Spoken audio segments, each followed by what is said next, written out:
Okay, let's dive into this. Look, if you've ever tried to slog through a dense financial report or, decipher global monetary policy, you know it's usually just buried under this massive mountain of mind-numbing jargon. But I recently came across this phenomenal source from the channel Primate Economics, and they take a completely different approach. They take all that complex financial vocabulary and replace it with monkeys. Now, I know it sounds a little silly at first, but honestly, it's an absolutely brilliant way to demystify the underlying mechanics of inflation. So today, we're doing a full reaction and breakdown of this framework to see exactly why this monkey analogy is just so incredibly effective, whether you're a total beginner or an absolute expert. Right off the bat, you can see the absolute genius of the source material here. Economics gets called the dismal science a lot, and that's usually because we humans make it just so unnecessarily complicated. But look at what happens when we translate human economics into jungle economics. We literally strip away all the confusing systems. Fiat currency? That's just leaves. Goods and services? Those are bananas. Central banks and their monetary policy boards? That's just the monkey government. By completely removing our everyday biases about money and replacing them with this primal exchange of leaves for bananas, the core math of inflation just becomes intuitively obvious. You actually stop stressing over interest rates and start looking purely at the raw supply and demand. So here's our quick roadmap for the explainer today. First up, we'll look at why monkey economics works and establishing baseline value. Second, we'll break down the three distinct flavors of primate inflation. Third, we'll look at the hyperinflation leaf spiral. Fourth, we're going to run our own stress test with a what-if scenario involving 1,000 secret bananas. And finally, number 5, how to actually survive the banana economy. All right, Section 1, Why Monkey Economics Works and Stripping Away the Jargon. The real reason this whole source is so uniquely effective for teaching economic principles is that it perfectly isolates the single most important variable in any economic system, and that's scarcity. It's the foundational rule anchoring this entire analogy. As the source so perfectly sums it up, if the monkeys only have one banana, well, that banana is extremely rare, and therefore it's highly valuable. But if those same monkeys grow a ton more bananas, suddenly bananas are common, and they just aren't as valuable. It's literally that simple. Supply dictates value. When you picture a single banana sitting in a jungle surrounded by hungry monkeys, you instantly get why it holds worth, right? It's a tangible good. No abstract theories here, just a direct, real-world relationship between how much of something actually exists and how much someone else wants it. Moving on to Section 2, breaking down primate inflation and the three flavors of rising banana prices. Inflation is so often treated as this one big, scary, monolithic monster, but the source beautifully breaks it down into three distinct flavors, and this brilliantly illustrates our first type, demand-pull inflation. So imagine the banana farmer is producing the exact same amount of bananas as always, but suddenly the monkeys just want way more of them. Maybe it's a monkey holiday, who knows? Because the demand spikes but the supply doesn't budge, that banana becomes relatively more rare. Naturally, the price goes up. It's really just a bunch of hungry monkeys fighting over the exact same pile of fruit. That competitive tension literally pulls the price higher. Now contrast that with the second flavor, cost push, or production cost inflation. See, this one isn't about the monkeys being extra hungry at all. Let's say a monkey buys a banana, absolutely loves it, tells all their friends, and suddenly the farmer has to go out and plant more trees. But wait, banana seeds have suddenly become way more expensive. To cover that extra underlying cost of the seeds, the banana farmer has literally no choice but to raise the price of the final banana.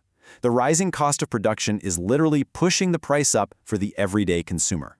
And then we have the third and honestly, arguably the most insidious type, monetary inflation. In this scenario, monkey hunger is exactly the same. The farmer's banana supply, also exactly the same, but the monkeys suddenly have way more leaves in their pockets than they usually do. Because the leaves are just everywhere now, it takes a lot more of them to convince the farmer to actually hand over a banana. The witty contrast here of using literal dead leaves to represent our fiat currency losing its purchasing power, it is just so spot on. Just take a look at the massive disparity here. When the monkey government dumps more leaves into the jungle economy, the intrinsic value of each individual leaf absolutely plummets. It's a total inverse relationship. I mean, think about it. If you can just stroll over to a tree and pick 1,000 leaves, the banana farmer isn't going to give you a prized banana for just one leaf anymore. No way. He knows you're totally flush with cash. Or, well, flush with foliage in this case. All right, Section 3, the hyperinflation leaf spiral. Basically, when printing leaves goes horribly wrong. So, what exactly happens when the monkey government panics because the monkeys can't afford bananas anymore? Well, we get this catastrophic loop. Let's move to and see how this builds. Step 1. The price of a banana goes up. Step 2. The monkeys are sad, obviously, so the monkey government steps in and decides to just create more leaves so they can afford the banana.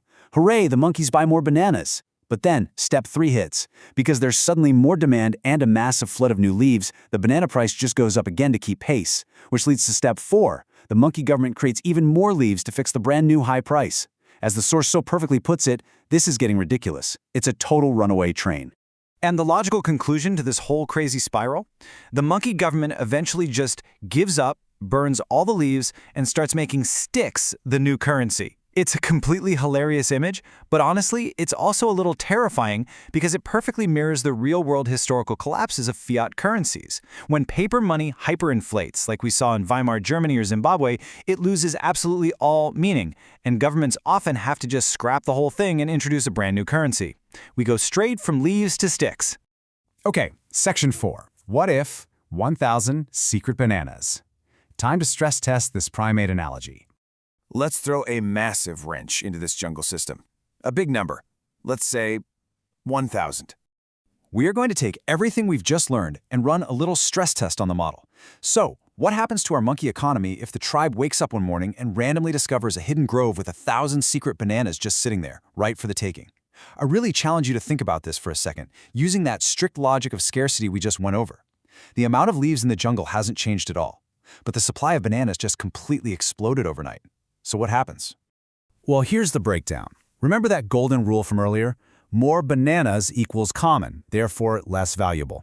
Because of this massive overnight supply shock, the value of a single banana absolutely plummets. Bananas are practically worthless now because literally everyone has them. Conversely, though, the purchasing power of your leaves, it skyrockets. Because the farmer desperately wants your scarce leaves and has way too many bananas he needs to get rid of, he might offer you, say, 50 bananas for a single leaf. This is intense deflation. It proves that the whole primate analogy holds up perfectly, even when you run it in reverse. Finally, Section 5, Surviving the Banana Economy. Who actually wins and who loses? When all these crazy macroeconomic jungle forces are swirling around, who actually comes out on top?